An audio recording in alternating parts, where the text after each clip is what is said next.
Okay, good afternoon बच्चों। तो हम लोग है सो मैट्रिक्स में क्या क्या देख चुके थे। मैट्रिक्स में हम लोग मैट्रिक्स का डेफिनेशन, उसके टाइप्स, उसके ऑपरेशंस और मैट्रिक्स मल्टीप्लिकेशन तक देखे थे। और कल उसके कुछ अच्छे एग्जांपल्स किए थे, कुछ होमवर्क दिए थे, आप लोगों ने सभी बनाए हैं। आज जो है कुछ आगे बढ़ेंगे मैट्रिक्स में, ठीक है, और देखेंगे और भी अलग अलग टाइप्स और कुछ प्रॉपर्टीज फर्दर। एक टर्म होता है trace of a matrix. Trace of a matrix ये क्या है? ये क्या बला है sir ji? The sum of all diagonal elements of a square matrix is called its trace। इसको उसका ट्रेस कहा जाता है, ठीक है। If a equal to aij m into m, then trace of a equal to summation i equal to 1 से लेके m तक a i i। Diagonal element है ना, एग्जाम्पल के लिए सारे डायगोनल एलिमेंट को जोड़ दें तो उसका ट्रेस बन जाएगा। For example, if a equal to एक मैट्रिक्स लेते हैं, ठीक है, कोई सा भी ले सकते हो, जरूरी नहीं कि मैं जो लिखा हूं वही लो। 2 - 7 9, ठीक है, 0 3 4, उसका 2 7 8। छोड़ो, बताओ इसका ट्रेस क्या होगा? बताओ ट्रेस क्या होगा? Priyanjali, Harsh, what will be the trace of this matrix? Anmol, तुम भी बताओ इसका ट्रेस क्या है? डायगोनल एलिमेंट्स कौन कौन है?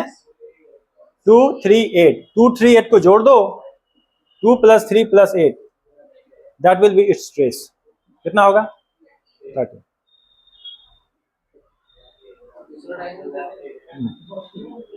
उसका हम बात ही नहीं करेंगे, उसका बात नहीं करेंगे, क्योंकि हम आई ले रहे हैं। आई यानी कि फर्स्ट मतलब पहला रो पहला column, second row second column, third row third column.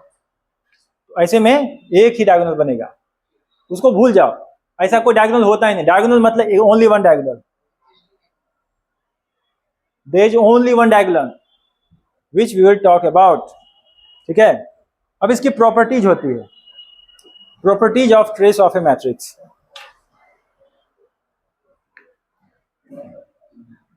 Properties of trace of a matrix. एक मैट्रिक्स के ट्रेस की प्रॉपर्टीज क्या क्या है? सबसे पहले मान लो, let a equal to aij m into m, ठीक है। b equal to bij m into m, एन के बी एस के अलावा।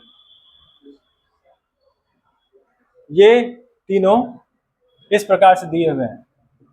तो पहली प्रॉपर्टी यह बताती है कि ट्रेस ऑफ के ए इक्वल टू के इंटू ट्रेस ऑफ ए। ये तो ऑब्वियस ही बात है कि यदि हम मैट्रिक्स में पहले मल्टीप्लाई कर दें और तब जोड़ें, या नहीं तो पहले सारे एलिमेंट को जोड़ दें और तब उसको स्केलर से मल्टीप्लाई करें, वही बात होगी। उसके बाद दूसरा बात, trace of A plus B वो इंडिविजुअल ट्रेस निकालेंगे उसके सम के बराबर होगा। तीसरी प्रॉपर्टी,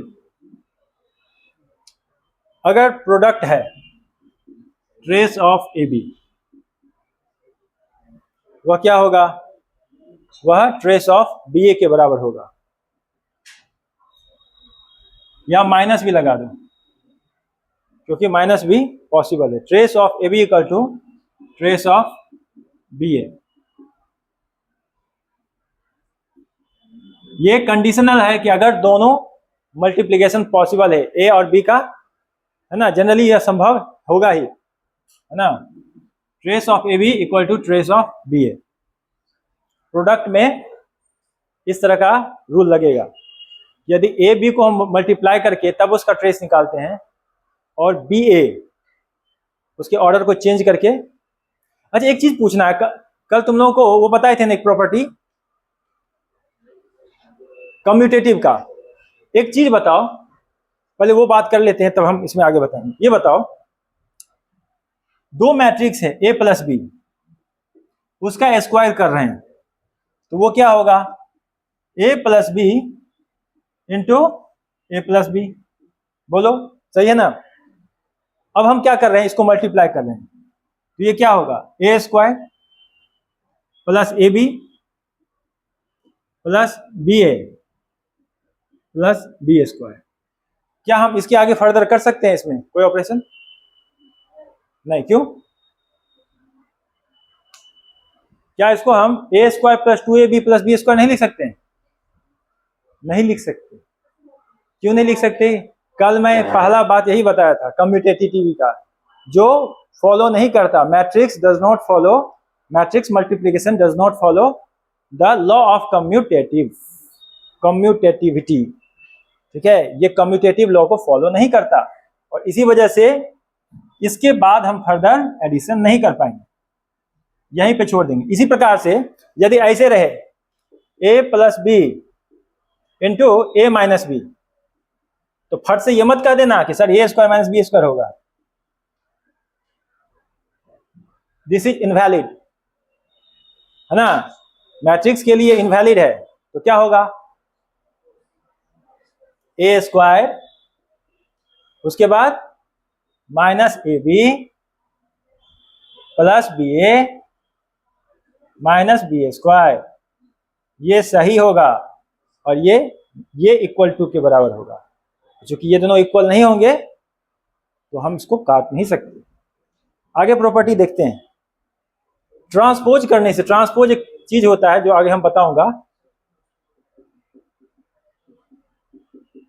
ये जो डैश लिखा हूं, डैश्ड, दिस मीन्स ए का ट्रांसपोजिशन है। ट्रांसपोज क्या होता है, ट्रांसपोज ऑफ मैट्रिक्स, इसके बाद में बताऊंगा, उसका भी ट्रेस बराबर होगा। पांचवी प्रॉपर्टी, किसी भी आइडेंटिटी मैट्रिक्स का ट्रेस क्या होगा? मान लो एक identity matrix, unit matrix of order n है, तो उसका ट्रेस क्या होगा? बोलो बोलो, n होगा ना? n क्यों होगा? 1 को हम n टाइम्स जोड़ेंगे, ये n ऑर्डर का है, 3 इंटू 3 का मैट्रिक्स है, 3 बार 1 डायगोनल में दिखाएगा। एक को 3 बार जोड़ो, 3, ठीक है। 4 बाय 4 का है, 4 बार एक को जोड़ेंगे, 5 बाय 5 का है, 5 बार एक को जोड़ेंगे, वही होगा। छठी property, trace of A B, दो मैट्रिक्स का मल्टीप्लिकेशन होगा तो वह इसके बराबर नहीं लिख सकते। फिर सातवीं property, trace of A equal to C dash A C. C क्या है? सी कोई सा भी मैट्रिक्स है जिससे ए को मल्टीप्लाई किया गया। सी डैश का मतलब उसका ट्रांसपोज, है ना। Where C is a non singular square matrix of order n, where C is a non singular matrix of order n। Sir ये क्या होता है? नॉन सिंगुलर क्या बता दिए? नॉन सिंगुलर आगे पढ़ेंगे जब डिटर्मिनेंट हम इसका डिस्कस करेंगे। एक ऐसा मैट्रिक्स होता है जिसका डिटर्मिनेंट जीरो ना हो। यदि जीरो हो गया तो वह सिंगुलर होता है, यदि जीरो ना हो तो वो नॉन सिंगुलर होता है। आगे पढ़ेंगे, जस्ट अभी इसलिए लिख लो। तो सी डैश ए सी इस फॉर्म में उसको लिख सकते हैं। तो ट्रेस जो होगा वह इसके ट्रेस के बराबर होगा। ट्रेस जो होगा, एक मिनट, सॉरी, ट्रांसपोज नहीं, इनवर्स, ट्रांसपोज नहीं, इनवर्स, ट्रांसपोज नहीं, इनवर्स, इनवर्स के बराबर होगा।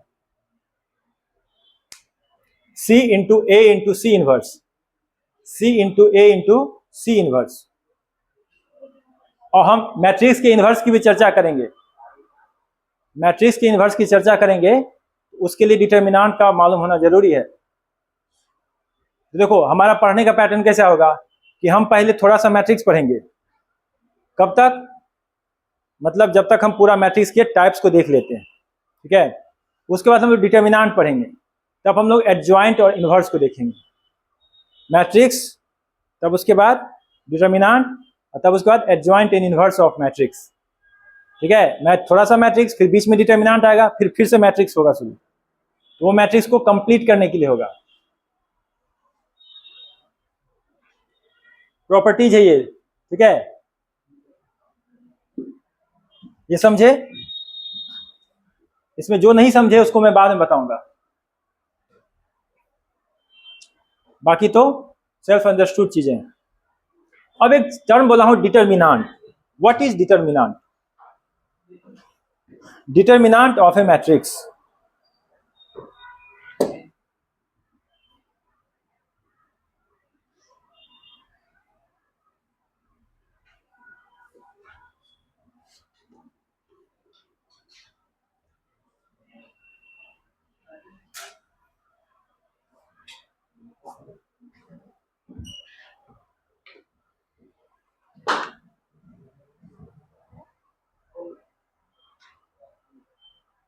Determinant of a square matrix. एक स्क्वायर मैट्रिक्स का डिटर्मिनेंट क्या होता है?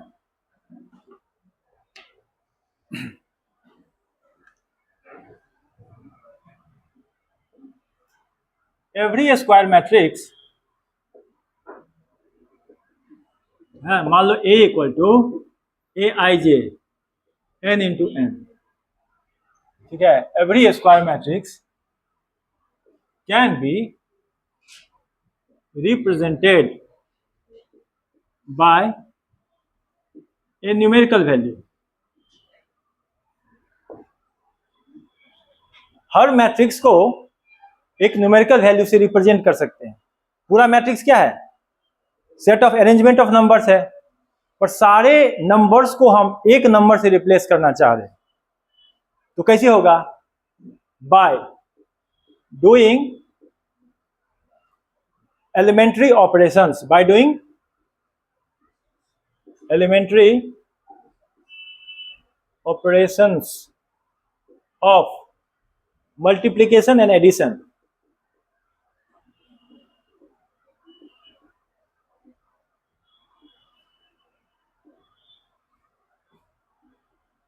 Addition among its elements। क्या करेंगे? मैट्रिक्स है, और मैट्रिक्स में क्या है? Arrangement of number. बहुत सारे नंबर हैं, जितने ऑर्डर का है मैट्रिक्स उसी हिसाब से उसमें एलिमेंट्स होते हैं। अगर सारे एलिमेंट्स को एक एलिमेंट से रिप्लेस करना है तो उन सारे एलिमेंट्स के आपस में कुछ ऑपरेशंस करने होंगे। कौन से ऑपरेशंस? Multiplication and addition. उसमें गुना और जोड़ का कुछ ऑपरेशन करना होगा, और उस ऑपरेशन करने के बाद एक वैल्यू आएगी, एक न्यूमेरिकल वैल्यू आएगी। वो न्यूमेरिकल वैल्यू उस मैट्रिक्स का डिटर्मिनेंट कहा जाता है।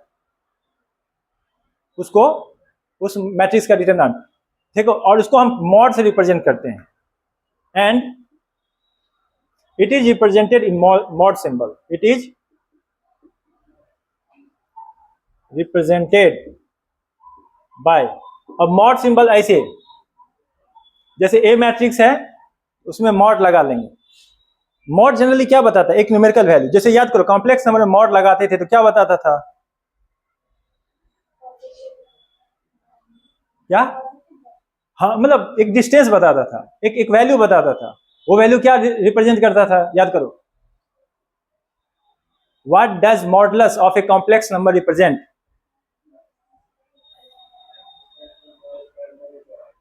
वो तो वैल्यू है ना, under root x square plus y square. वो रिप्रेजेंट क्या करता है,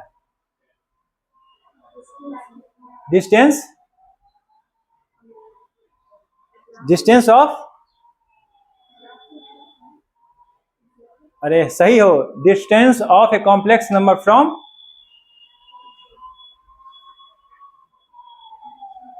अंकित, अनमोल, फ्रॉम पोल, ओरिजिन, जिसको ओरिजिन या पोल कहते हो, वहां से किसी कॉम्प्लेक्स नंबर का जो डिस्टेंस, उसी को मॉडुलस कहते हैं। याद करो पॉइंट लेते थे, हर कॉम्प्लेक्स नंबर आर्गन प्लेन में एक पॉइंट को रिप्रेजेंट करता है, और जब उसको हम ओरिजिन से मिला देते हैं तो जब भी मॉड लगता है ना, तो निश्चित रूप से वह किसी न्यूमेरिकल वैल्यू को रिप्रेजेंट करे। तो जैसे हम मैट्रिक्स है, मैट्रिक्स में मॉड लगा दिए, तो ये मॉड सिंबल किसको दर्शाएगा, एक न्यूमेरिकल वैल्यू को, और यहाँ पे उसको डिटरमिनेंट कहते हैं, उसको डिटरमिनेंट कहते हैं। ठीक है, अब एग्जांपल लेते हैं। इफ ए, अब चूंकि ये निकालने वाला बात है इसलिए इसके लिए मैं एक वैल्यू लिख के लाया हूं, वो बताओ। ए equal to 3 4 5 6 7 8, 3 4 5 6 7 8 to -3 5, then A equal to -39। Sir ये कैसे आया, आगे पढ़ेंगे, इसके लिए सब रखें।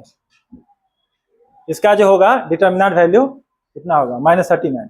कैसे आएगा, तो ये जो एलिमेंट है ना, इसी के आपस में मल्टीप्लिकेशन और एडिशन का ऑपरेशन करेंगे।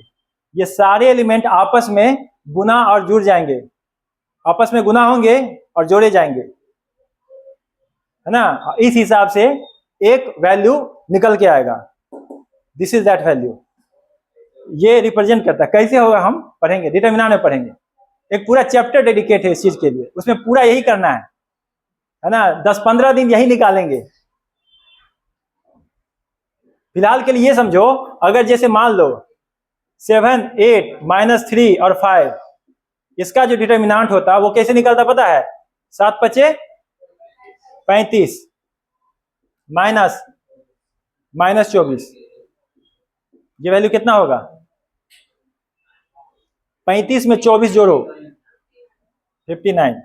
2/2 का जो इस प्रकार से निकलता है, गुना पहले इसमें गुना किए तब जोड़े, गुना में ये गुना में घटा है ना, हाँ, मल्टीप्लिकेशन एडिशन और सब्ट्रैक्शन भी होता है। ठीक है, बस मैं डेफिनेशन बना दिया हूं, multiplication addition and subtraction, elementary operations among the elements, among its elements. इसको ना ऐसे रिप्लेस कर सकते हैं, ऑपरेशंस ऑफ या algebraic operations among its elements, क्योंकि हम यहाँ पे घटाते भी हैं, जोड़ेंगे भी। जब एक से मतलब जैसे ये 2/2 का मैट्रिक्स है, इसीलिए ऐसा किए हैं। जब बड़ा का मैट्रिक्स होगा उसमें हम जोड़ेंगे भी। ठीक है, तो डिटरमिनेंट मैट्रिक्स का क्या दर्शाता है, एक न्यूमेरिकल स्ट्रेंथ, वो कितना उसमें उसका न्यूमेरिकल पावर कितना है, वो जो अरेंजमेंट है वो कितना पावरफुल है उसमें एलिमेंट का, वह दर्शाता है। अब हम कुछ और भी मैट्रिक्स के टाइप्स को देखेंगे।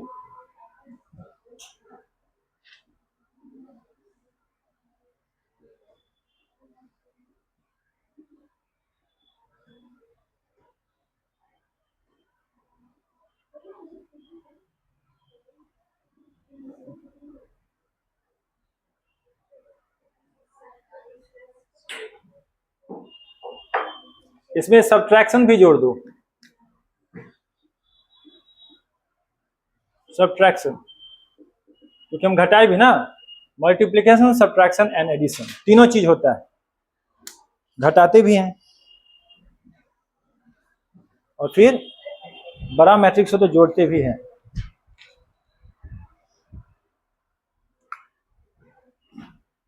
सम special type,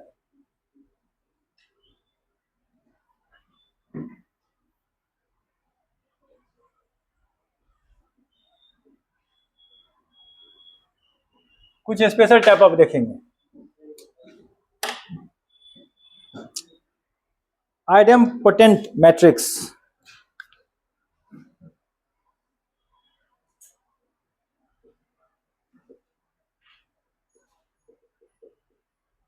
idempotent matrix,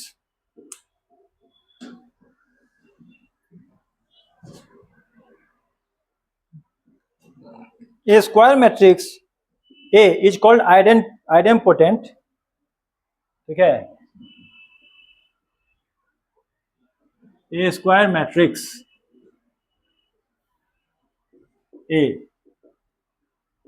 is called idempotent if it satisfies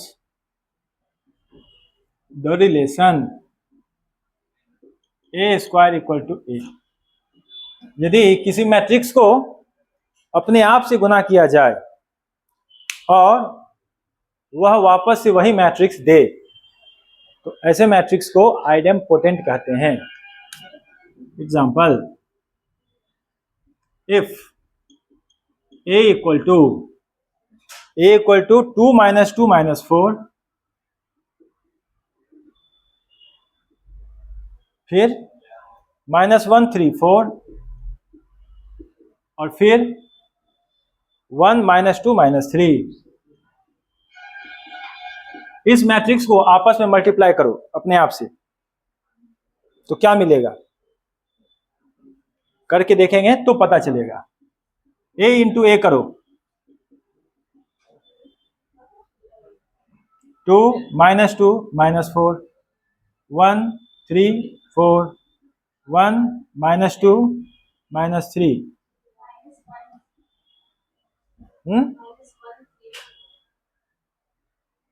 okay thank you, there was a mistake. अब हम 2 -2 -4 -1 3 4 1 -2 -3 ये मल्टीप्लिकेशन करते हैं। 4 + 2 - 4 कितना आया, 6 में से 4 जाएगा, कितना बचेगा 2।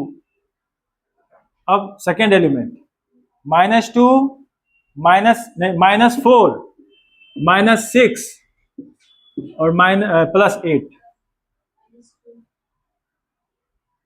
-2, ठीक है, क्योंकि ये आया +8 और ये आया हमारा 6।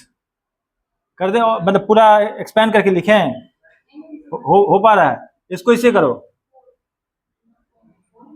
तो आया हमारा कितना है -8 -16 हो गया और -12 +12 -16 + 12 -4। इसको फर्स्ट से करो, -2 -3 और 4 -1, बीच वाला सेकेंड एंड सेकेंड +2 +9 11 और -8 11 -8 3, इसी तरह से सब आएगा, ठीक है। 4 1 -2 -3 कर सकते हो। तो ये क्या आया वापस से, ए आया, ये क्या रिप्रेजेंट करता है, a is idempotent, a is idempotent, ये क्या है, आइडेम्पोटेंट मैट्रिक्स है।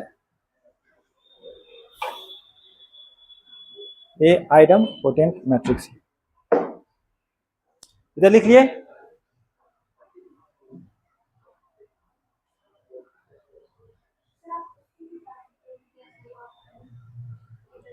ये -39 3/3 मैट्रिक्स में क्या होता है ना, जैसे देखो 3 मतलब पहले तो हमें प्लस माइनस का जाना होगा साइन।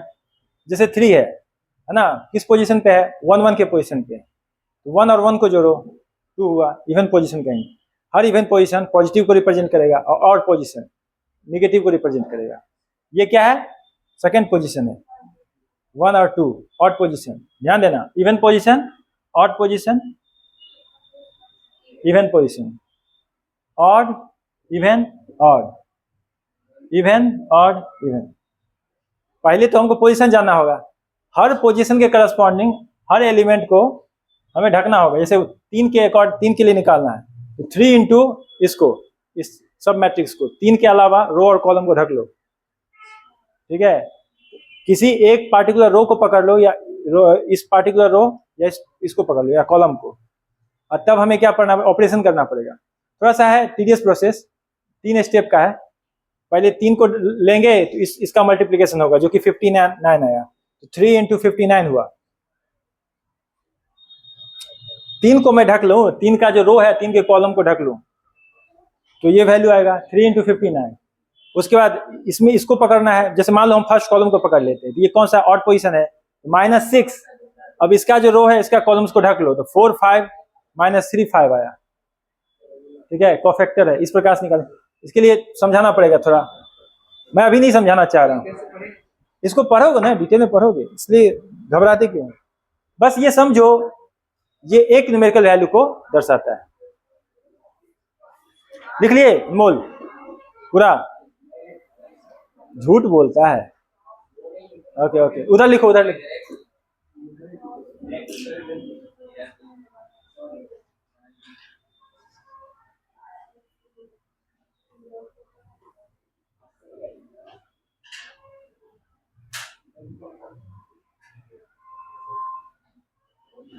नेक्स्ट टाइप, अब अगला टाइप देखेंगे। अगला टाइप क्या है, नीलपोटेंट। अगला टाइप है नीलपोटेंट। नीलपोटेंट क्या है, नीलपोटेंट जो नीलपोटेंट, अगर कोई स्क्वायर मैट्रिक्स जितने भी ऑर्डर का है, यदि उसको उतने बार मल्टीप्लाई करेंगे अपने आप से तो वो 0 देगा, नल मैट्रिक्स देगा, नीलपोटेंट।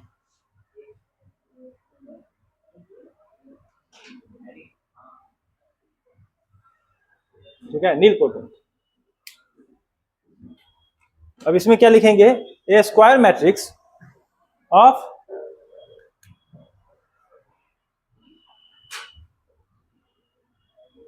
स्क्वायर मैट्रिक्स, ठीक है, a equal to A i j n into n is called nilpotent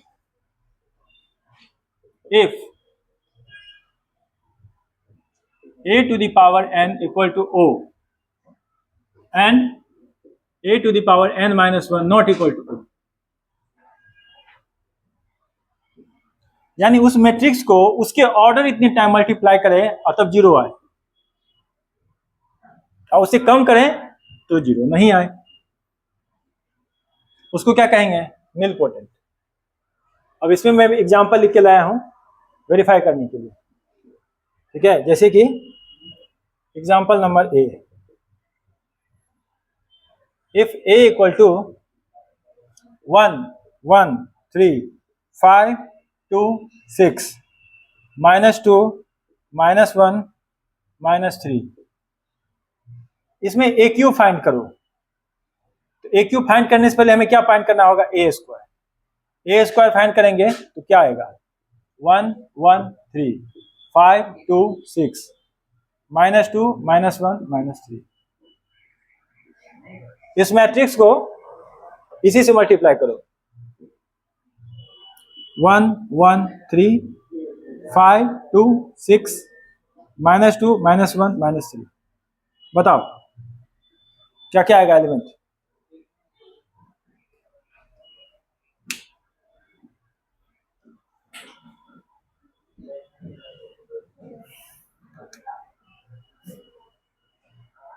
first position पे क्या आएगा?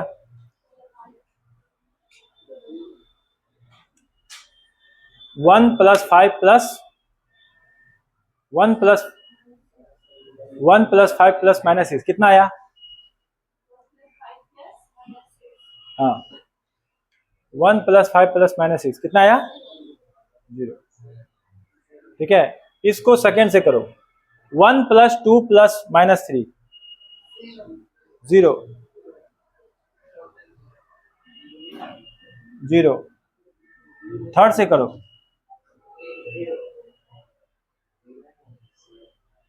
3 + 6 + -9 0। अरे ये तो a² ही 0 आ रहा है।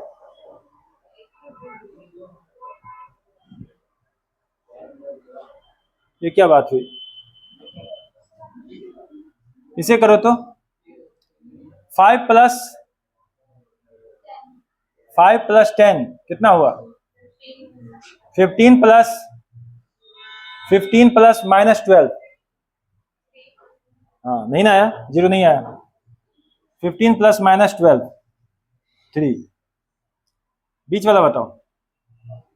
5 + 4 + -6 3। और ये बताओ 15 + 12 + -18 15 + 12 + -18 कितना हुआ?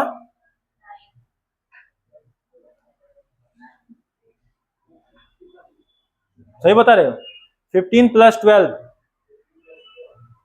+ -18 9। ओके, इसके लिए -2 + -5 + 6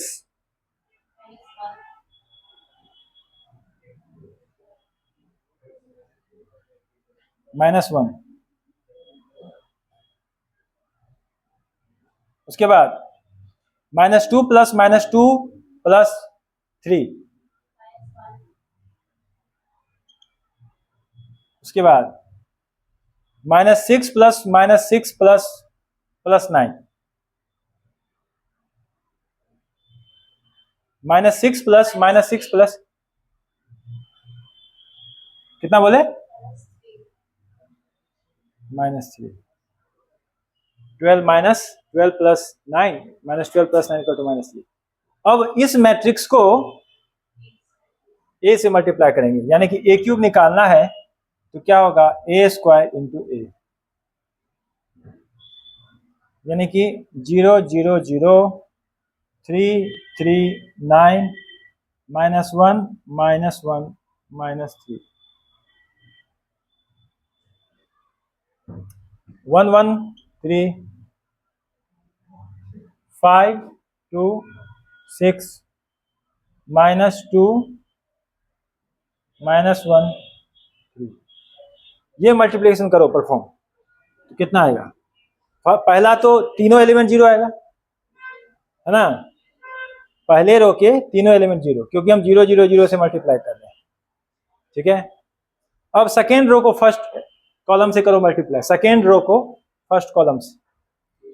तो 3 + 15 + -18 0। ओके, 3 + 6 + -9 0। 9 + 18 + 27 9 + एक नेगेटिव छूट गया। 9 + 18 + -27 9 + 18 + -27। ओके, अब नेक्स्ट है -1 + -5 + 6 +6, तो वो -6 + 6 0। ये दोनों भी कर लो, 0 ही आएगा। इससे क्या पता चलता है? ये आया नल मैट्रिक्स O, जो क्या रिप्रेजेंट करता है? ए क्या है? Nilpotent. A is nilpotent. ये डेफिनेशन जानना भी जरूरी है। कभी कभी ऐसे भी ऑप्शन बन जाते हैं कि तुमको बस सिंपल डेफिनेशन दे देगा और 4 ऑप्शन में ऐसे रख देगा। It is very important to know about this special types of matrix.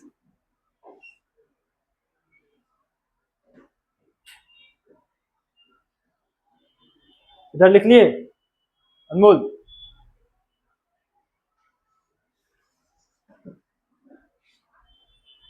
अनमोल का स्पीड बहुत बढ़ गया। अब ये रतन बनते जा रहा, अनमोल रतन।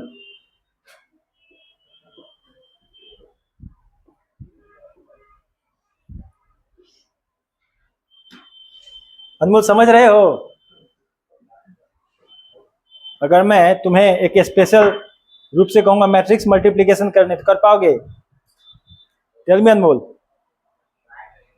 यस, ट्राई करेंगे, पर क्या होगा वो हम नहीं कह सकते। I will try.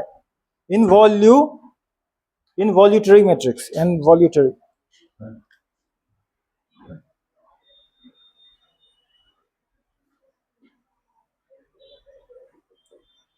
Involutory matrix. अब ये क्या है? इसमें है, ठीक है, a square matrix A is called involutory if it satisfies the relation। कैसा रिलेशन? यदि इसका स्क्वायर करें तो आइडेंटिटी दे, यदि इसका स्क्वायर करें तो आइडेंटिटी मैट्रिक्स दे। ठीक है, ये कंडीशन आ जाए तो आई क्या दे? Where I is identity. I क्या है? Identity matrix. Example, if A equal to, यहां भी 3 एलिमेंट ले लेंगे, -5 -8 0, -5 -8 0, 3 5 0, 3 5 0, 1 2 -1, 1 2 -1। ठीक है, ए ऐसा मैट्रिक्स है। तो बताओ ए स्क्वायर क्या होगा? ए स्क्वायर आइडेंटिटी आ गया तो इसको हम इनवॉल्यूटरी कहेंगे। -5 -8 0, 3 5 0, 1 1 2 -1। इस मैट्रिक्स को इसी से मल्टीप्लाई करेंगे, -5 -8 0, 3 5 0, 1 2 -1। चलो मल्टीप्लाई करते हैं, पहला रो पहला कॉलम, इसका पहला रो इसका पहला कॉलम, ये हुआ 25 और ये हुआ 24, +24 +25 -24 1, +25 -24। Next, first row second column, first row second column, 40 +40 -40 0 0। Next 0 0 0 0। Second row first column, second row first column, -15 +15 0। Second row second column, -20 -24 +25 1। Second row third column, 0 0 0 0। ठीक है, थर्ड रो फर्स्ट कॉलम, -5 +6 और -1 0। ठीक है, third row second column, third row second column, -8 -8 +10 -1 -2 0। और third row third column, -1 × -1 1। क्या आया? I3। I3 क्या लिखना? आई लिखो, जो कि क्या दर्शाता है? ये दर्शाता है कि ए क्या है? A is involutory, a is involutory.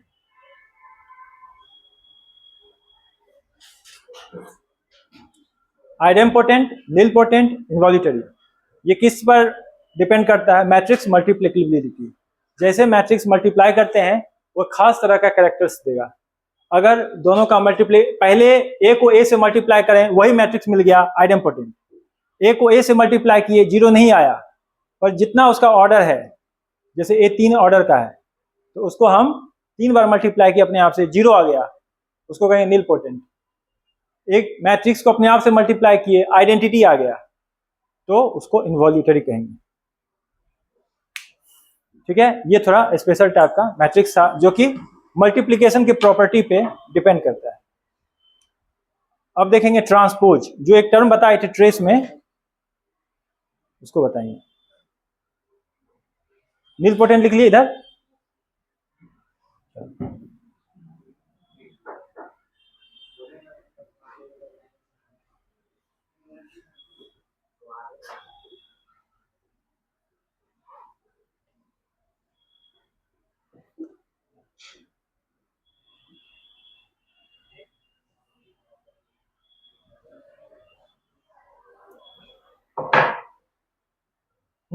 तो what is transpose of a matrix? देखो,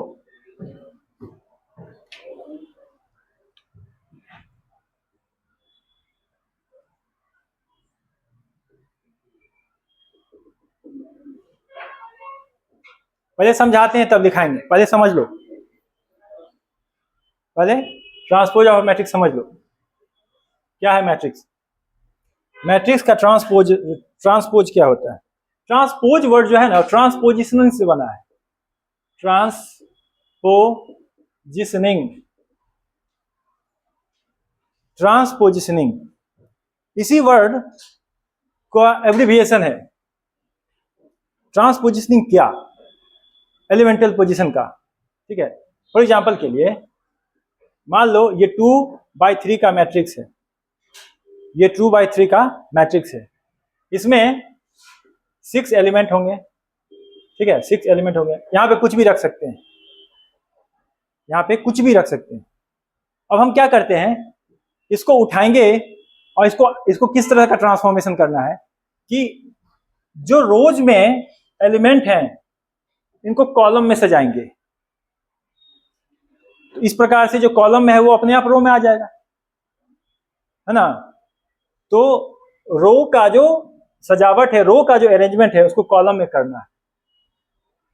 तो बताओ A11 का वो पोजीशन क्या रहेगा? A11 ही रहेगा, तो वो ऐसा ही रहेगा। अब ये कौन सा पोजीशन है? A12। A12 कहां आ जाएगा? A21 पे आ जाएगा। Very good. तो हम कहां पे ले आए इसको? कॉलम में। तो ये वाला जो इस पोजीशन पे कुछ भी लिखाएगा वो यहां पे आ जाएगा। A13 वाला जो पोजीशन है वो कहां आ जाएगा? A31 में आ जाएगा। ठीक है, इस प्रकार से जो सेकेंड रो है इसका, वो सेकेंड कॉलम में बदल जाएगा। और इस प्रकार से जो मैट्रिक्स है उसका रो और कॉलम का जो स्ट्रेंथ है वह भी बदल जाएगा। अब ये मैट्रिक्स कितना का हो जाएगा? ये मैट्रिक्स अब 3/2 का हो जाएगा। पहले ये 2/3 का था, अब ये 3/2 का हो गया। इसी को कहते हैं transpose, transpose of a matrix. मतलब हम क्या कर रहे हैं, मैट्रिक्स का जो एलिमेंटल पोजीशन है उसका ट्रांसपोजिशनिंग करते हैं, उसको नई तरीका से सजाते हैं। जो रो में था उसको अब कॉलम में लिखते हैं। ठीक है, ये उसका मतलब हुआ। अब मान लो यहां पर कुछ लिखा हुआ है, ठीक है। अब इसको कैसे समझेंगे? जैसे मान लो यहाँ पे है GHF, है ना, अल्फा बीटा गामा। तो यहाँ पे क्या लिखाएगा? G, यहाँ पे H, यहाँ पे F, यहाँ पे अल्फा, यहाँ बीटा और यहाँ गामा। ये A मैट्रिक्स है, इसको A डैश कहेंगे। ये A मैट्रिक्स है, इसको A डैश कहेंगे। इतना क्लियर हो सबको? ये एग्जांपल है समझने के लिए। ठीक है, कि हम मैट्रिक्स को लिए और उसको इस प्रकार सजा दिए, जो रो बाय कॉलम था उसको कॉलम बाय रो बना दिए। तो सर स्क्वायर मैट्रिक्स में क्या इफेक्ट पड़ेगा? स्क्वायर मैट्रिक्स में क्या इफेक्ट पड़ेगा ट्रांसपोज करने का? तो उसका ऑर्डर तो वही रहेगा, ऑर्डर में कोई चेंज नहीं होगा। चेंज किस में आएगा? एलिमेंट के पोजीशन में। एलिमेंट का पोजीशन कुछ बदल जाएगा इस प्रकार से कि जो रो में दिख रहा था अब वो कॉलम में दिखेगा। ठीक है, तो हम लोग ये चीज देखेंगे कि जो रेक्टेंगुलर मैट्रिक्स है वह डिस्टिंक्टली उसमें जो डिफरेंस हो रहा है नजर आ जाएगा उसका ट्रांसपोज। लेकिन जब हम लोग स्क्वायर मैट्रिक्स का ट्रांसपोज करेंगे तब एलिमेंट्स पे नजर डालना होगा, एलिमेंट्स में क्या हो रहा है चेंज। एलिमेंट्स को खास तौर से देखना होगा कि एलिमेंटल पोजीशन है सो बदला है किस तरह से, जिस जैसा वो बदलेगा उस हिसाब से कहेंगे इसका ट्रांसपोज हुआ है कि नहीं। तो हमारा डेफिनेशन क्या होगा? इसका डेफिनेशन वही जैसे बताए हैं वैसे ही लिखेंगे। ठीक है, इसको क्लियर करते हैं।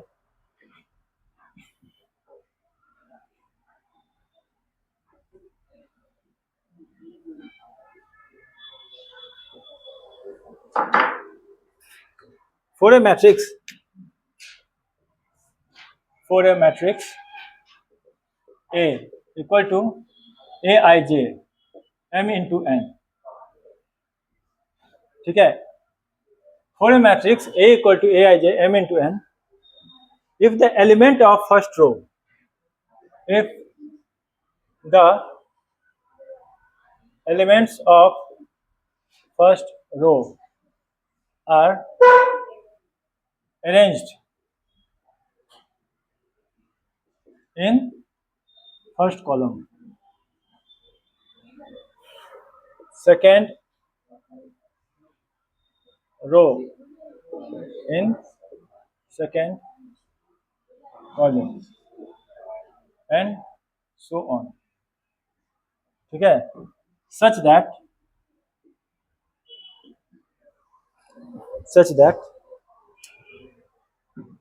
transpositioning of elemental position take place,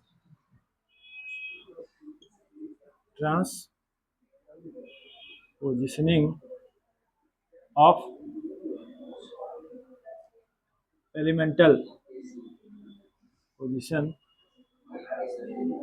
take place, ठीक है, then A dashed or AT equal to AJI n into m is called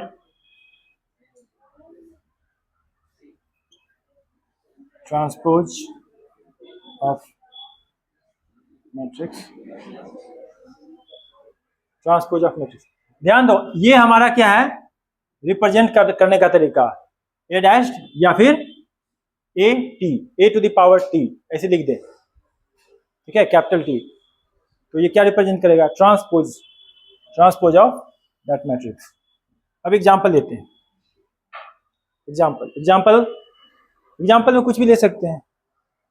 example जैसे मान लो हम एक मैट्रिक्स ले रहे हैं, इफ ए इक्वल टू 2 -3 4 8 1 6 7 9, ठीक है, ये कितने का मैट्रिक्स है? ये 2/4 का मैट्रिक्स, ठीक है। अब हमको इसको ट्रांसपोज करना है तो ए डैश क्या लिखा जाएगा?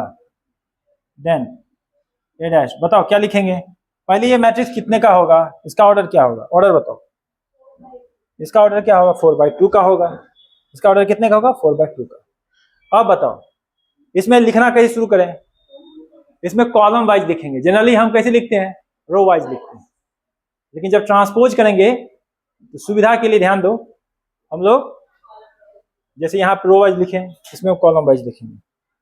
क्या लिखेंगे? 2 -3 4 8 फिर 1 6 7 9, इसको कहेंगे ट्रांसपोज ऑफ ए, ठीक है, ए डैश इक्वल टू इतना। अब इसकी प्रॉपर्टीज देखेंगे, इसकी क्या क्या प्रॉपर्टीज, ट्रांसपोज करने में क्या क्या चीज मिलता है।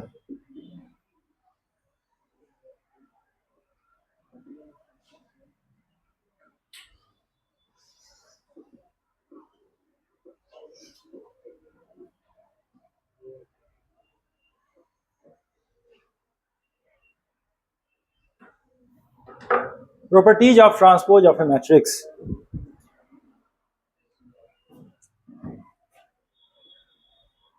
Properties of transpose of a matrix.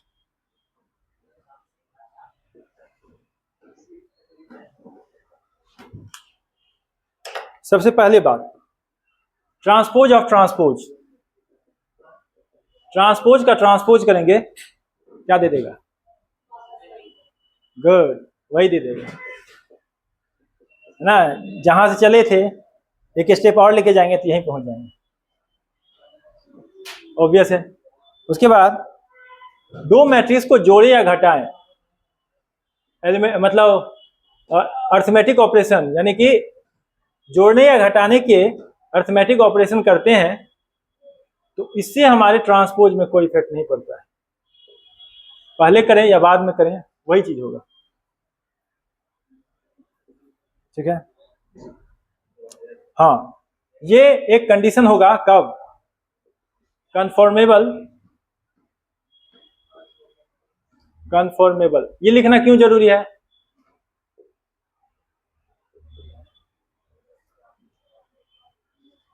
कन्फॉर्मेबल to the addition और सब्ट्रैक्शन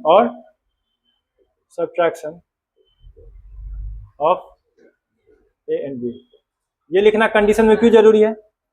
क्योंकि इनके जो ऑर्डर होंगे वो सेम होने चाहिए, ए और बी के ऑर्डर सेम होने चाहिए।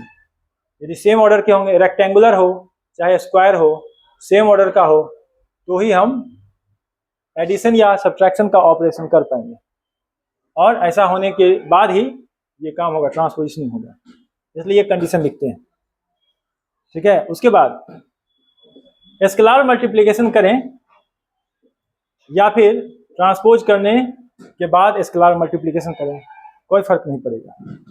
क्या है यहाँ पे? के क्या है? स्केलर। फोर्थ, प्रोडक्ट,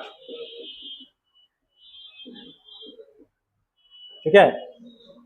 यहां भी सब्जेक्ट, ये कंडीशन सब्जेक्ट हो जाएगा कि हम इसका मल्टीप्लिकेशन कर पाएंगे, तो subjected to the multiplicability of, subjected to,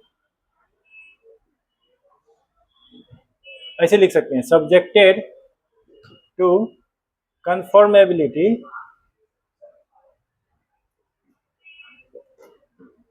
of multiplication of A and b. Multiplication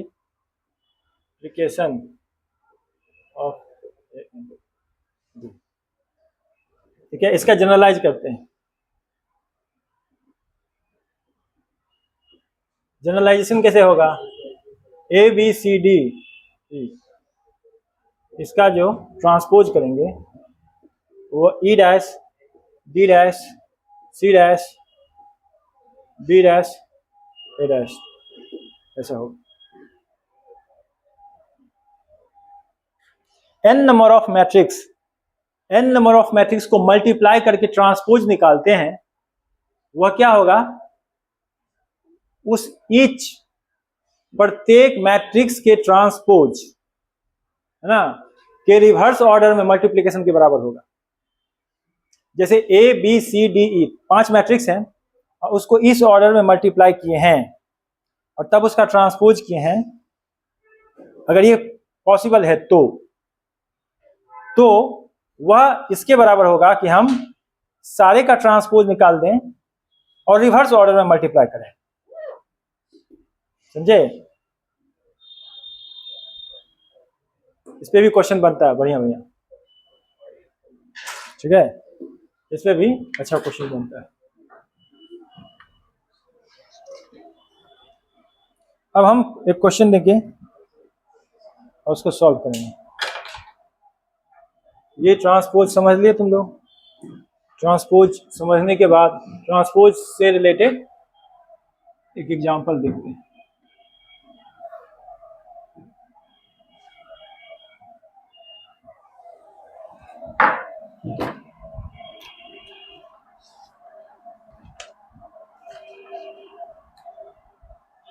कल 18 तक किए थे एग्जाम्पल, लास्ट एग्जाम्पल देखो तो कहाँ तक है, 18 तक है ना। Example number 19, if a equal to cos theta minus sine theta, sine theta cos theta, find the value of theta satisfying the equation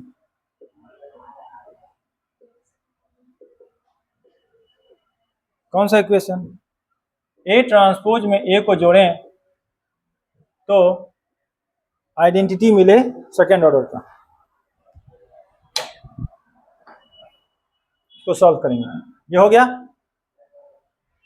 अनमोल, देखिए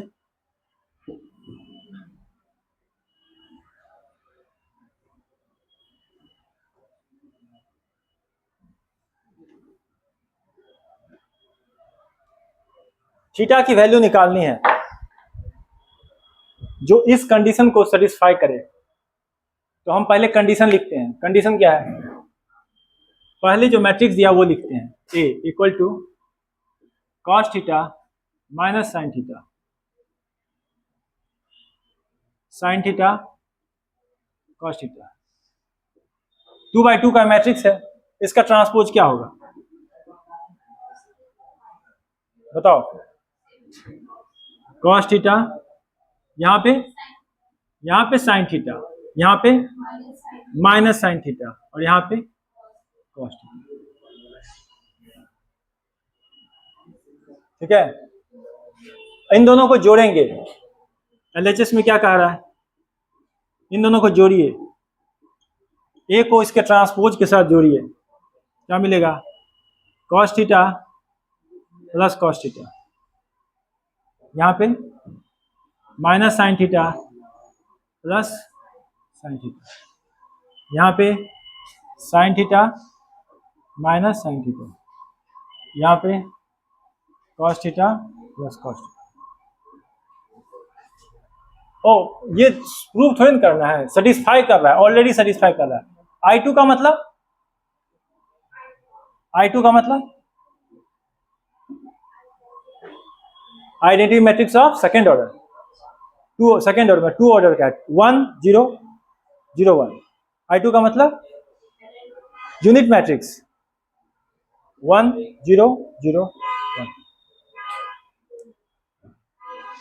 अब देखो यहां पे क्या मिला, यहां पे मिला 2 cos थीटा, क्या मिला 2 cos थीटा, यहां पे क्या मिला 0, यहां पे क्या मिला, यहां मिला 0, और यहां क्या मिला 2 cos थीटा, और ये वैल्यू 1 0 0 1 के बराबर। इसे क्या पता चलता है, अब हम लोग कंपेयर करेंगे एलएचएस और आरएचएस में एलिमेंट्स को। तो एलिमेंट्स को कंपेयर करेंगे तो क्या मिलेगा, 2 cos theta equal to 1, 2 cos theta equal to 1, cos theta equal to क्या होगा, cos थीटा इक्वल टू 1/2। तो थीटा की वैल्यू निकालनी है, तो हम यहां पे जनरलाइज्ड वैल्यू निकालेंगे, जनरलाइज्ड वैल्यू, ठीक है। cos 60 1/2 होता है, तो ये 60 तो होगा, और किस क्वाड्रेंट में होगा, cos कहाँ पॉजिटिव होता है, क्योंकि प्लस है, तो बताओ क्या होगा पॉजिटिव, बताओ,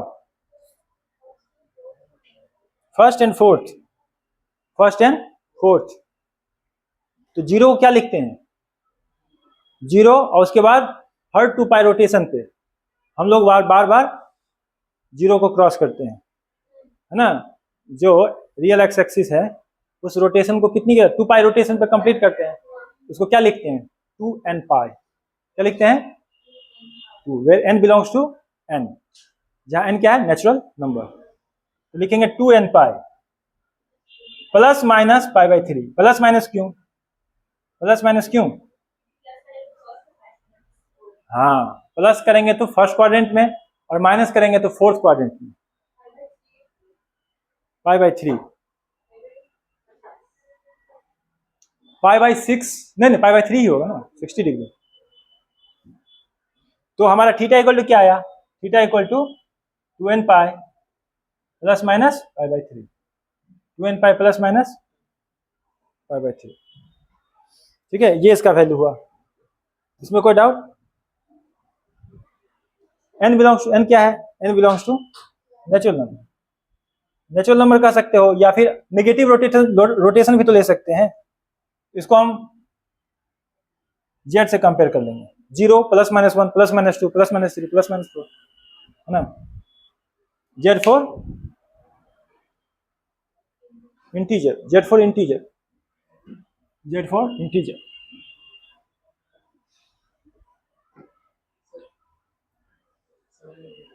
फिर से बताते हैं कहां दिक्कत है, शुरू से दिक्कत। ठीक, देख लो, फिर से देख लो, दोबारा समझो। ये एक मैट्रिक्स है 2x2 का, और ये इस इक्वेशन को सेटिस्फाई कर रहा है, ए ट्रांसपोज प्लस ए, यानी कि इस मैट्रिक्स के ट्रांसपोज में उसको जोड़ते हैं तो हमें आइडेंटिटी मैट्रिक्स मिलता है I2, है ना। तो ये थीटा की वैल्यू बतानी है जब इस कंडीशन को ये सेटिस्फाई करे। इस कंडीशन को पहले समझेंगे, उसके लिए a to the power t को समझेंगे। ये बताता है कि हम a को ट्रांसपोज कर रहे हैं, पहले मैट्रिक्स लिखेंगे, उसका ट्रांसपोज करेंगे, मैट्रिक्स को ट्रांसपोज किए और इन दोनों को जोड़ेंगे, एलिमेंटल पोजीशन पे जो जो चीज आ रहा है उसको जोड़ेंगे।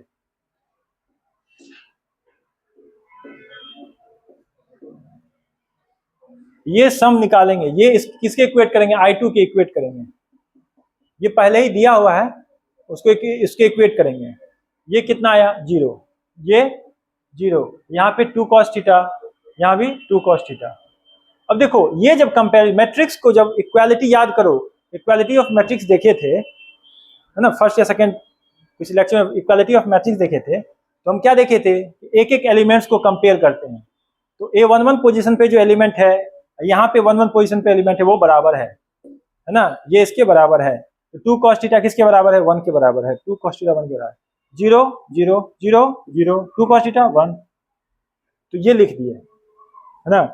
अब देखो हम क्या करेंगे, ये जैसे ये 1/2 आया, π/3 लिख के छोड़ना चाहेंगे, क्योंकि π/3 क्या दिखाता है, फर्स्ट क्वाड्रेंट में cos थीटा की वैल्यू 1/2 होती है। पर क्या सिर्फ फर्स्ट क्वाड्रेंट ही देखेंगे ना, हम निकालना चाहेंगे जनरलाइज वैल्यू। क्यों निकालना चाहेंगे, क्योंकि फोर्थ क्वाड्रेंट में भी 1/2 होता है ना। तो क्या हमें प्लस माइनस π/3 लिख देना चाहिए, हमें वह भी लिखना चाहिए कि मल्टीपल रोटेशंस जब एंगल के होते हैं तो भी आएगा। तो मल्टीपल रोटेशन के लिए क्या लिखते हैं, याद करो, कॉम्प्लेक्स नंबर में क्या लिखते थे, बार बार कॉम्प्लेक्स नंबर में, ट्रिग्नोमेट्री में, दोनों में जगह पढ़े थे, जब मल्टीपल रोटेशन ऑफ एंगल होता है, मल्टीपल एंगुलर रोटेशन, उसको किस चीज से डिनोट करते हैं, 2n पाई 2k पाई ऐसे करके कुछ लिखते हैं। 2 pi is the complete rotation. 2 पाई क्या दिखाता है, एंगल का पूरा एक रिवॉल्यूशन हुआ है ना, एक हैंड है जो पूरी तरह से घुमा है, 2 पाई रोटेशन। n टाइम्स, n क्या है यहाँ पे, इंटीजर है ना, जो पॉजिटिव और नेगेटिव दोनों रोटेशन को डिनोट करता है। ये कितना रोटेशन करेगा, पूरा जब रोटेशन कंप्लीट करेगा क्लॉकवाइज या एंटी क्लॉकवाइज, तब हम फर्स्ट या सेकंड क्वाड्रेंट में, फर्स्ट या फोर्थ क्वाड्रेंट में जाएंगे। ये उसी को डिनोट करता है। प्लस माइनस π/3 किसको रिप्रेजेंट करता है, फर्स्ट क्वाड्रेंट या फोर्थ क्वाड्रेंट, फर्स्ट या फोर्थ क्वाड्रेंट, दोनों क्वाड्रेंट में कहीं भी जाएंगे यही वैल्यू मिलेगा। ठीक है, इसको कहेंगे जनरलाइज वैल्यू। अब एक एग्जांपल तुम लोग बनाओगे, एग्जांपल नंबर 20 तुम बनाओ। If a equal to -3 5 2 and b equal to 1 6 -4, then verify that, क्या वेरीफाई करो, A B equal to B dash A dash. ये जो लास्ट वाला प्रॉपर्टी था उसके बेसिस पर यह इक्वेशन है, बहुत आसान है। एलएचएस पहले, एलएचएस में क्या करेंगे, पहले मल्टीप्लाई करेंगे तब ट्रांसपोज करेंगे। तो हमें 3 चीज निकालना पड़ेगा, ए बी निकालना पड़ेगा, ए डैश और बी डैश निकालना पड़ेगा, यानी कि ट्रांसपोज करने के बाद। जल्दी बनाओ।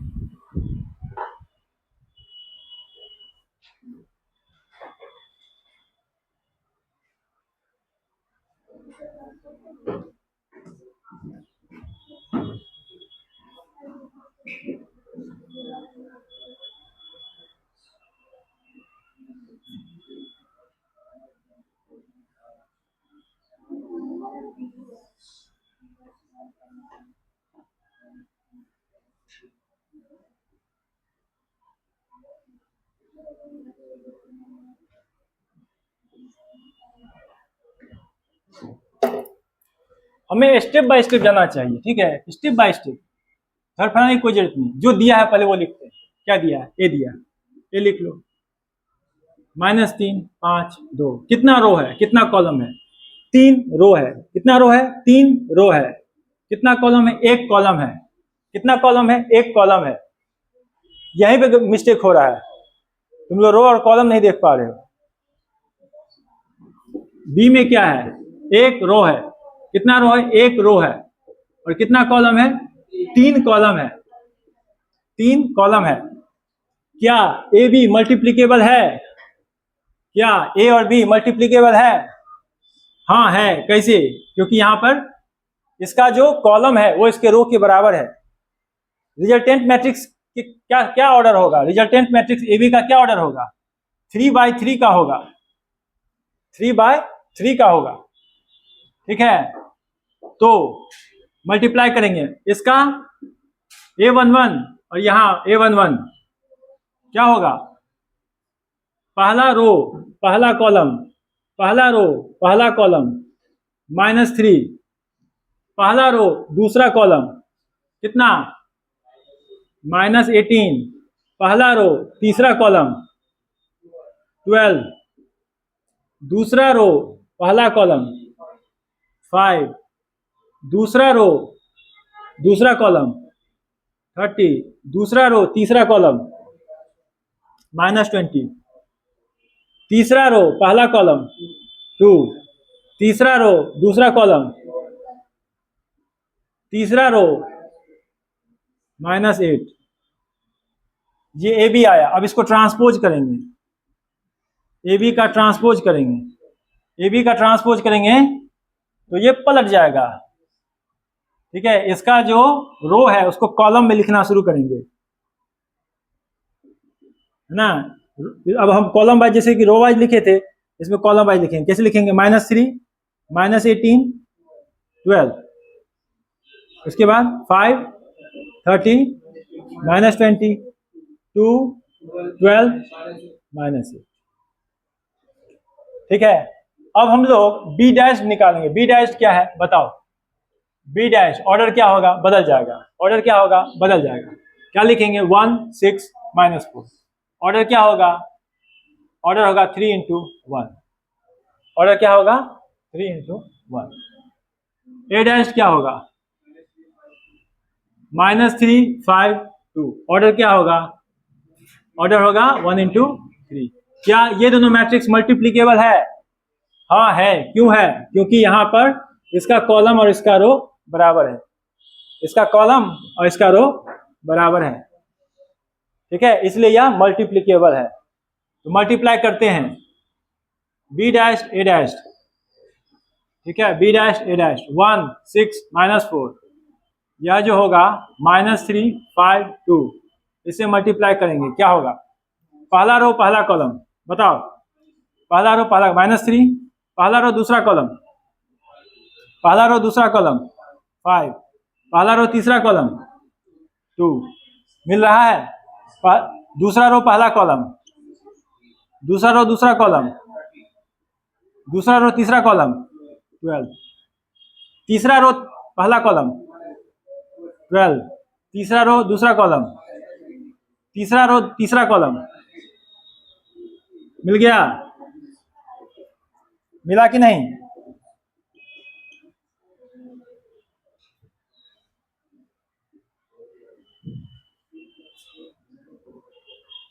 वेरीफाइड, हो गया वेरीफाइड।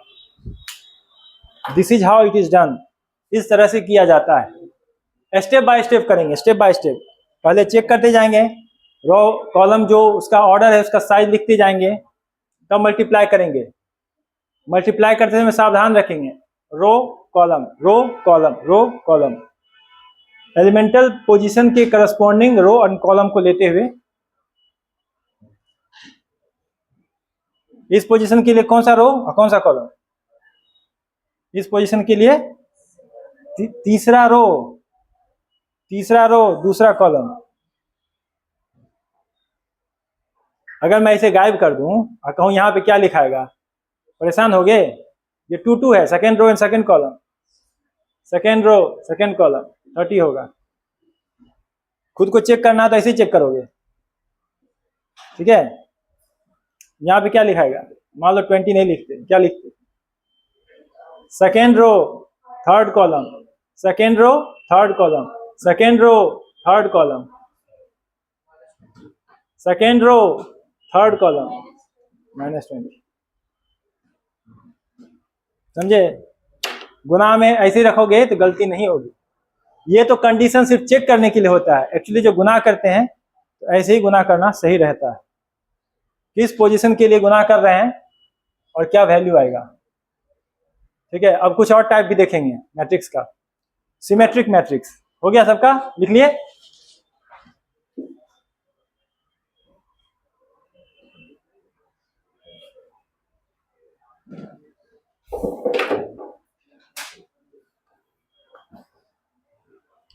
सिमेट्रिक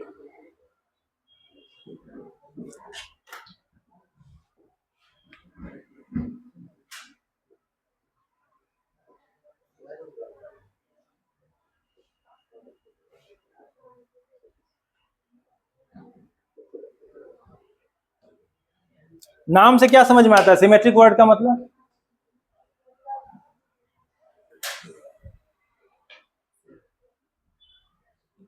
सिमेट्री, कहीं सुने हो ये वर्ड? सिमेट्री का मतलब क्या होता है? लेफ्ट और राइट जिसका बराबर हो। मैट्रिक्स में लेफ्ट राइट कैसे? लेफ्ट राइट तो नहीं देखते हैं, क्या देखते हैं? अपर ट्रायंगुलर लोअर ट्रायंगुलर, और बीच में डायगोनल होता है। तो जब हम इंटरचेंज करते हैं तो कैसे कर पाते हैं? ट्रांसपोज के द्वारा। तो ये स्क्वायर मैट्रिक्स के लिए लागू होता है। लिख लिए मोल, मिटा दें, जगह खाली करते हैं तो फिर बताएंगे। ओके, क्या है ये?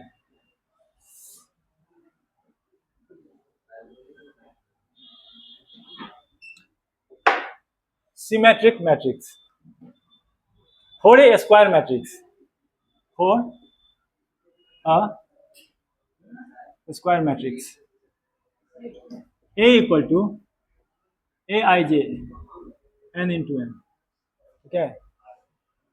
For a square matrix A equal to Aij n into n is called symmetric, symmetric. अब स्क्वायर मैट्रिक्स के लिए, ये तो हमारा स्क्वायर मैट्रिक्स के लिए था, है ना।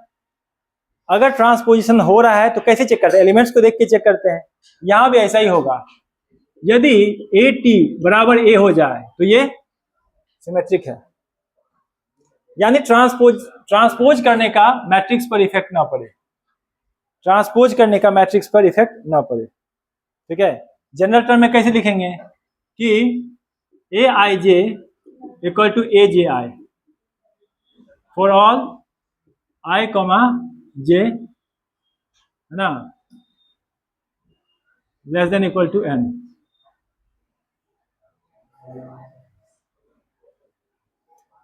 ठीक है, Aij उसके बराबर हो जाए।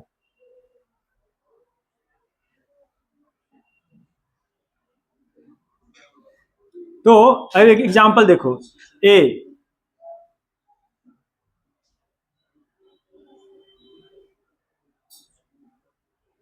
ए बी सी, ये डायगोनल एलिमेंट है। A B C diagonal element है, इसको सिमेट्रिक बनाना है तो कैसे रखेंगे? जो A12 पे रखेंगे वो कहाँ रखना होगा? A21 पे। जो A13 पे है वो कहाँ रखना होगा? A31 पे। और जो A23 पे रखा है उसको कहाँ रखना होगा? A23 पे। जो 23 पे है उसे 32 पे रखना होगा। जो 13 पे है उसको 31 पे रखना होगा। और जो 12 पे है उसको 21 पे रखना होगा। डायगोनल कुछ भी हो, डायगोनल कुछ भी हो। तो ऐसे मैट्रिक्स को क्या कहेंगे? यहाँ पे ए ट्रांसपोज करेंगे तो वापस से वही मैट्रिक्स मिलेगा, क्योंकि हम एलिमेंट्स को रखे ही इस तरह से हैं कि उसका ट्रांसपोज करने से कोई इफेक्ट ना पड़े, ट्रांसपोज करने से वही एलिमेंट मिले, वही मैट्रिक्स मिले। इसको क्या कहेंगे? Symmetric matrix. किसके अलोंग सिमेट्रिक है? डायगोनल के अलोंग सिमेट्रिक है ना? डायगोनल के अलोंग उसका अपर ट्रायंगुलर लोअर ट्रायंगुलर एक जैसा है, अपर ट्रायंगुलर और लोअर ट्रायंगुलर एक जैसा है। तो matrix is symmetric along diagonal elements. ठीक है, अब इसमें नोट बताओ, इसमें कितने नंबर ऑफ डिफरेंट एलिमेंट्स हो सकते हैं? Maximum number of different elements that can be introduced in A square matrix of order n, 6 है ना? यहां पे 6 और n ऑर्डर का हो तो वो बता देता हूं। Maximum number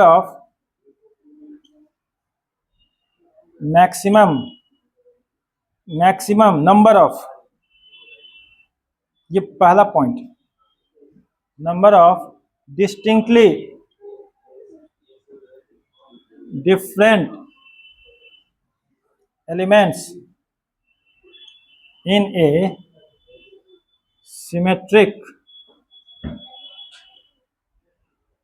matrix of order n is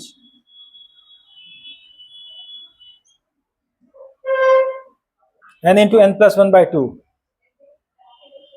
ठीक है, अगर 4 का है तो कितने डिस्टिंक्टली डिफरेंट होंगे? बोलो 10। 5 का हो तो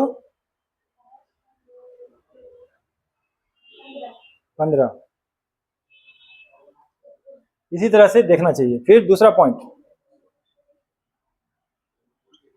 पॉइंट क्या?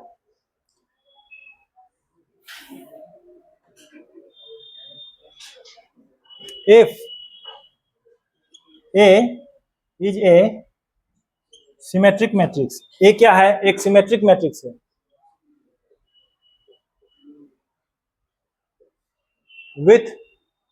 with all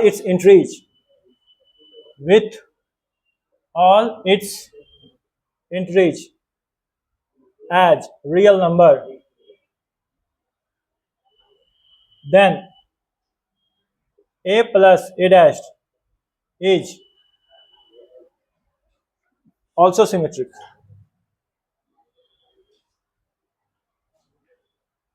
किसी सिमेट्रिक मैट्रिक्स को नहीं, कोई सा भी मैट्रिक्स लो, कोई सा भी स्क्वायर मैट्रिक्स लो और उस स्क्वायर मैट्रिक्स को उसके ट्रांसपोज के साथ जोड़ो तो हमको सिमेट्रिक मैट्रिक्स मिलेगा। कोई सा भी स्क्वायर मैट्रिक्स लो, खास ध्यान रहे कि उसमें हम रियल नंबर को एंट्री दें, रियल नंबर की एंट्री हो, हर एलिमेंटल पोजीशन पे क्या हो? रियल नंबर हो। क्यों ऐसा? क्यों बोलने से? ऐसा इसलिए क्योंकि यदि कॉम्प्लेक्स हुआ तो बातें बदल जाएगी, कुछ भी हो सकता है। कॉम्प्लेक्स नंबर की दुनिया तुम लोग देख चुके हो, उसमें बहुत उलटफेर होता है, बहुत कुछ होता है। इसलिए हम लोग रियल नंबर की बात करेंगे। हालांकि ऐसा नहीं है कि हम अछूता छोड़ देंगे, यहाँ भी कॉम्प्लेक्स नंबर एंट्री मारेगा और तुम लोग देखोगे। ठीक है, तो फिलहाल सिमेट्रिक मैट्रिक्स में एक ये कंडीशन है, कोई सा भी मैट्रिक्स सिमेट्रिक हो सकता है यदि उसके ट्रांसपोज के साथ जोड़ दें, है ना? किसी भी मैट्रिक्स को उसके ट्रांसपोज के साथ जोड़ दो, ठीक है, तो वो सिमेट्रिक बन जाएगा। वो नहीं बनेगा, मतलब उसका जो सम होगा वो सिमेट्रिक के रूप में दर्शाएगा। अब एस्क्यू सिमेट्रिक, नाम सिमेट्रिक के आगे एस्क्यू लग गया तो कुछ तो डिफरेंट होगा। Skew symmetric SQ, SKEW.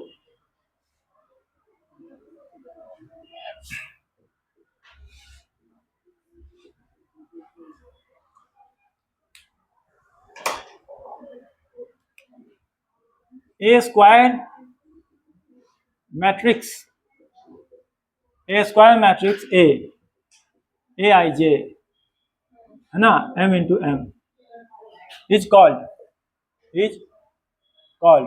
Skew symmetric if उसका ट्रांसपोज करने से हमें क्या मिले, निगेटिव मिले। निगेटिव को दूसरे वर्ड में क्या बोलते हैं, एडिटिव इनवर्स। क्या बोलते हैं, एडिटिव इनवर्स। यदि हम ट्रांसपोज करते हैं किसी मैट्रिक्स का, उससे हमको उसका एडिटिव इनवर्स मिलता है, एडिटिव इनवर्स, तो हम क्या कहेंगे उसको, एसक्यू सिमेट्रिक, है ना। तो अब उसमें क्या होगा खास, उसमें ये होगा कि यदि आई नॉट इक्वल टू आई, मतलब आई और जे इक्वल नहीं है ना, तो ए i J equal to minus ए जे आई, क्या होगा, उसके एलिमेंटल पोजीशन ऐसे होंगे कि नेगेटिव होंगे फॉर ऑल आई कॉमा जे, या आई लेस देन इक्वल टू, समझे। आई और जे क्या है, एन से एम लिखा हूं, एम।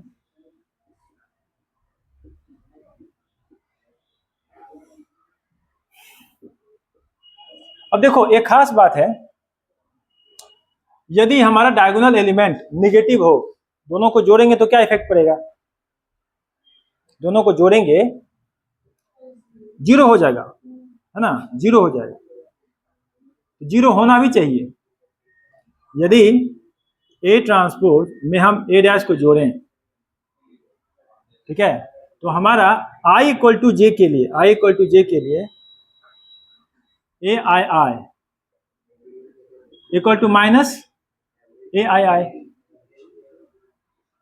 अगर इसके लिए वैलिड है तो हर डायगोनल एलिमेंट के लिए वैलिड होगा। इसका मतलब two A I I equal to zero, A I I equal to zero. सारे डायगोनल एलिमेंट कैसे होंगे, जीरो, सारे डायगोनल एलिमेंट जीरो होंगे, है ना, क्योंकि जब इसको कर रहा है तो इसको भी वेरीफाई करेगा। तो एसक्यू सिमेट्रिक मैट्रिक्स का एक खास बात होता है कि diagonal elements are zero, diagonal elements of skew symmetric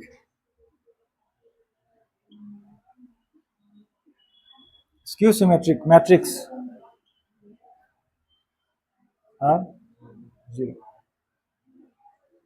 diagonal element कैसे होंगे, जीरो।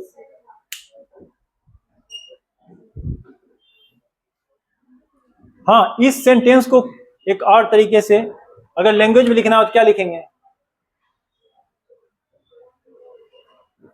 कोई इसको लैंग्वेज में बताओ, क्या लिखोगे मैथमेटिकल लैंग्वेज में।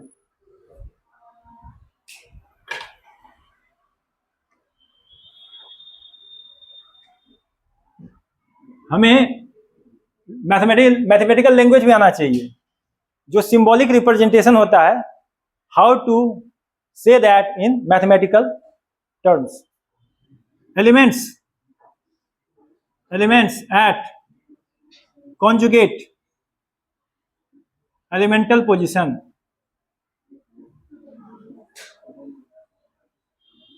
are additive inverse of each other,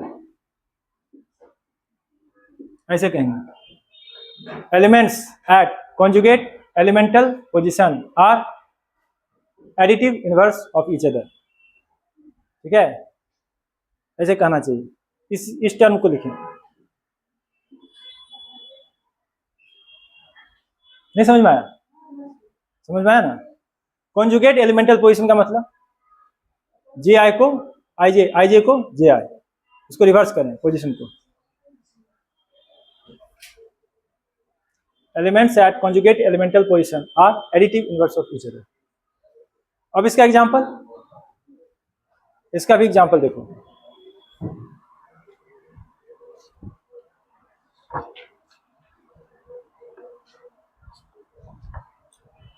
देखो, सबसे पहले क्या, हम लोग इसके डायगोनल एलिमेंट को जीरो कर देंगे। मान लो ए, हमको एक बनाना है मैट्रिक्स एसक्यू सिमेट्रिक, क्या करेंगे, 3 by 3 का बनाना है, डायगोनल पे लड्डू यानी जीरो रख देंगे। अब अपर ट्रायंगुलर की लोअर ट्रायंगुलर, किसी एक को नेगेटिव बनाओ। किसको बनाओगे, अंकित बताएगा किसको नेगेटिव करना है, अपर की लोअर को नेगेटिव करते हैं। -f, यहां पे रखे -f, कौन सा पोजीशन पे +f होगा, पोजीशन का नाम 1 2 1 2 1 2 पे f होगा। यहां पे मैं जी रख रहा हूं, जी कहां आएगा, नाम बताओ, पोजीशन का नाम 3 1, क्या लिखेंगे, +g की -g, -g, यहाँ पे +g है, यहाँ -g, ठीक है। सूरज बताएगा यहाँ पे क्या लिखें, h, +h लिखे हैं, यहाँ पे क्या लिखेंगे, h की -h, ठीक है। अब इसका जो ट्रांसपोज होगा ए ट्रांसपोज, वो क्या होगा, ए ट्रांसपोज क्या होगा बताओ। अब रो वाइज या कॉलम वाइज है ना, किसी तरह से लिखता हूं, जैसे 0 कॉलम वाइज लिखते हैं, f g, उसके बाद -f 0 -h, यहाँ पे -g h 0। ये बताओ -a के बराबर है, इसको माइनस से मल्टीप्लाई कर दें, ये माइनस हो जाएगा, देखो यहाँ माइनस है, ये माइनस हो जाएगा, देखो यहाँ माइनस है, ये प्लस हो जाएगा, देखो यहाँ प्लस है, ये प्लस हो जाएगा, देखो यहाँ प्लस है। सिमिलरली यहाँ पे प्लस, यहाँ पे minus. The elements are the conjugate elements at conjugate elemental position, क्या है, एडिटिव इनवर्स। निगेटिव नहीं कर रहा हूं मैं, एक नया वर्ड जोड़ दिया हूं, एडिटिव इनवर्स। मैट्रिक्स में ऐसे लिखते हैं, एडिटिव इनवर्स, ठीक है, ये कहना ठीक रहेगा, एडिटिव इनवर्स। तो यदि ट्रांसपोज करें और निगेटिव मिले, यानी कि एडिटिव इनवर्स मिले, तो वैसे स्क्वायर मैट्रिक्स को क्या कहेंगे, उसको कहेंगे skew symmetric, skew symmetric, skew symmetric,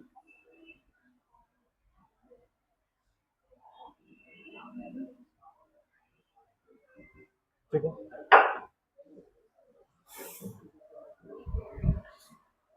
चलो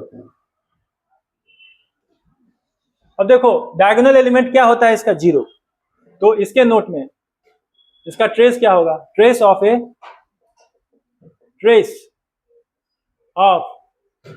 स्क्यू सिमेट्रिक मैट्रिक्स क्या होगा, बताओ कोई, trace of skew symmetric matrix क्या होगा, ट्रेस मतलब डायगोनल के एलिमेंट को जोड़ो, 0। Trace of A skew symmetric matrix is always 0, is always, क्यों, क्योंकि सब 0 को जोड़ना है, तो 0 को जोड़ने से 0 ही मिलेगा। फिर इसमें डिस्टिंक्टली डिफरेंट कितने एलिमेंट हैं, डिस्टिंक्टली डिफरेंट कितने एलिमेंट हैं, 3, ठीक है। Maximum number of distinctly different entries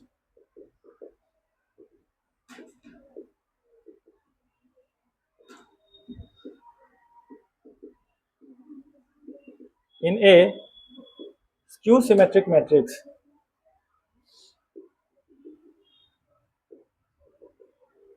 of order n is n into n minus 1 by 2, मतलब जैसे ये 3 का है तो कितना होगा 3, 4 का है तो 6, 5 का है तो 10, इस तरह से।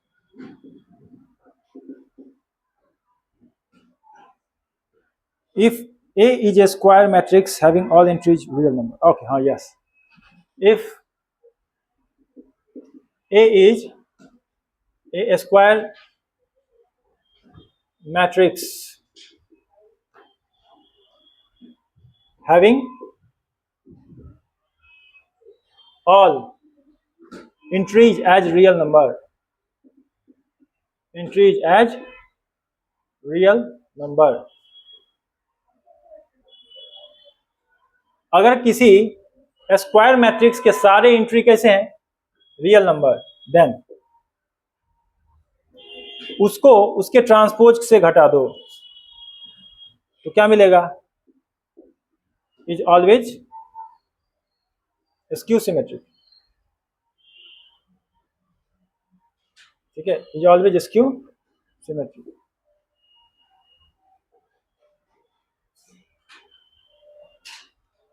तो ये था सिमेट्रिक और स्क्यू सिमेट्रिक। अब इसकी प्रॉपर्टीज से ज्यादा हमें मतलब है, डेफिनेशन से तो था मतलब, अब इसकी प्रॉपर्टीज भी जानना चाहिए। क्या होता है किसी भी मैट्रिक्स का, किसी भी स्क्वायर मैट्रिक्स का हम लोग स्क्यू और उसका जो सिमेट्रिक और स्क्यू होता है, स्क्यू सिमेट्रिक, उसमें क्या रिलेशन देखते हैं। ठीक है, तो properties of skew symmetric matrix, बस कुछ प्रॉपर्टीज हैं। चलो एक प्रॉपर्टी पहले डिस्कस करते हैं, उसमें एक क्वेश्चन लिखते हैं, तब तुम लोगों को छोड़ देंगे। एक प्रॉपर्टी,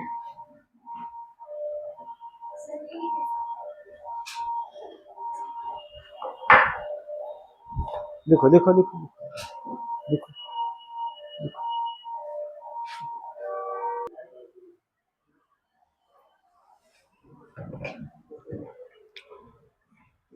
नेक्स्ट है properties of symmetric and skew symmetric.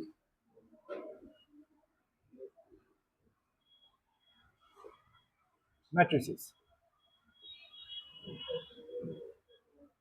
सबसे पहला प्रॉपर्टी, पहला और इंपॉर्टेंट वन, वेरी इंपॉर्टेंट, इसमें क्वेश्चन बनते हैं बढ़िया। If A is a square matrix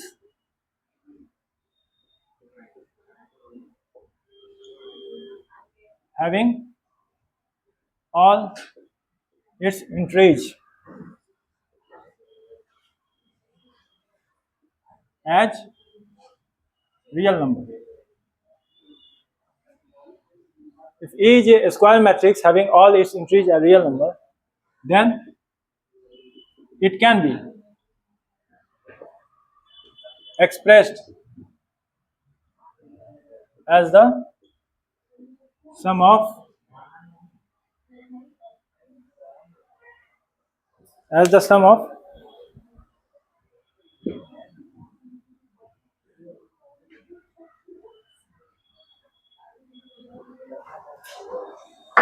symmetric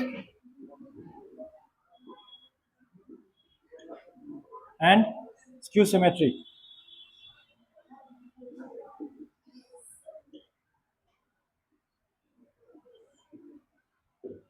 matrix.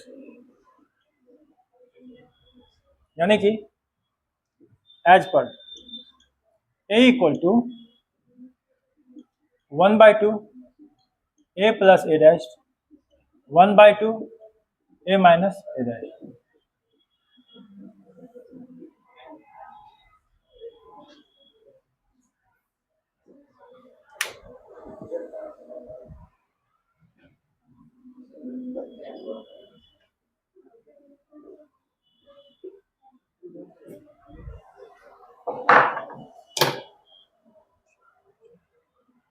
Example number 21. Express A equal to 3 5 minus as the sum of a symmetric and skew symmetric.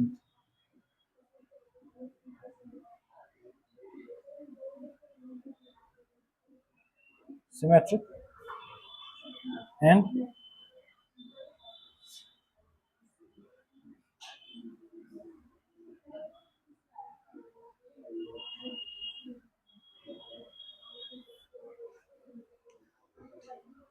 इस problem को solve करना है।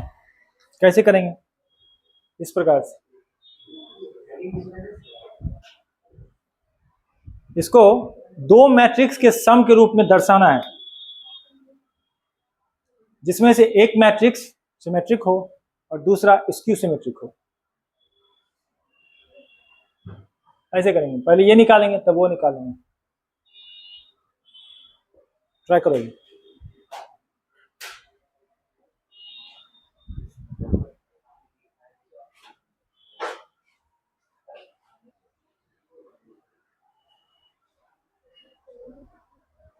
How do we do?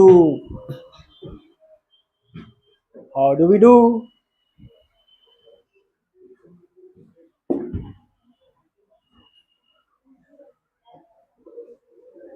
We do it like this.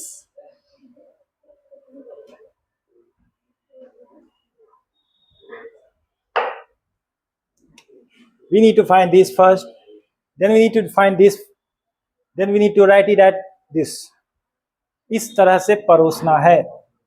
पहले एक एक item create करना है, एक एक आइटम। पहले ए निकालो, ए तो दिया हुआ है, ए दिया है, क्या दिया है? 3 5 minus 1 2, A transpose A dash. Row की एंट्री कॉलम में करो, 3 5 माइनस 1 2,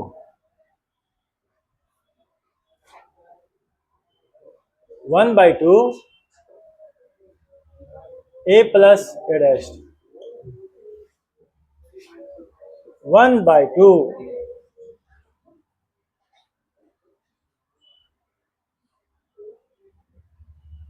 दोनों को जोड़ो, क्या लिखेंगे? 3 में 3 जोड़े कितना आया? 6। 5 में -1 जोड़े 4 आया, 4 और यहाँ पे 4। ये कितना आया? ये आया 3 2 2 2। ये क्या सिमेट्रिक है? क्या ये सिमेट्रिक है? हाँ ये सिमेट्रिक है। यह क्यों सिमेट्रिक है? क्योंकि इसका ट्रांसपोज कीजिएगा वहां से तो यही मिलेगा। फिर यहाँ पे हम दूसरा निकालेंगे, 1/2 a माइनस a डैश। ये क्या आएगा? 3 में से 3 गया 0, 2 में से 2 गया 0, बचा 2 एलिमेंट। 5 में से -1 गया, कितना बचा? 5 माइनस -1 6, -1 -5 -6, ये कितना आया? 0 3 -3 0। क्या हम 3 5 -1 और 2 को इन दोनों के सम के रूप में लिख सकते हैं? बोलो। 3 2 2 2, 0 3 -3 0, इस रूप में लिख सकते हैं।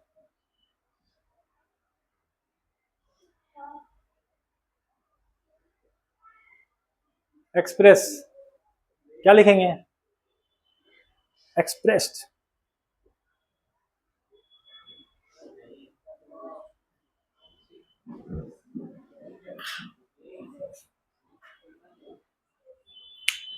एक्सप्रेस करने का रहा, देख रहे हो? फर्स्ट वर्ड, यहाँ फर्स्ट वर्ड क्या लिखा? एक्सप्रेस कीजिए।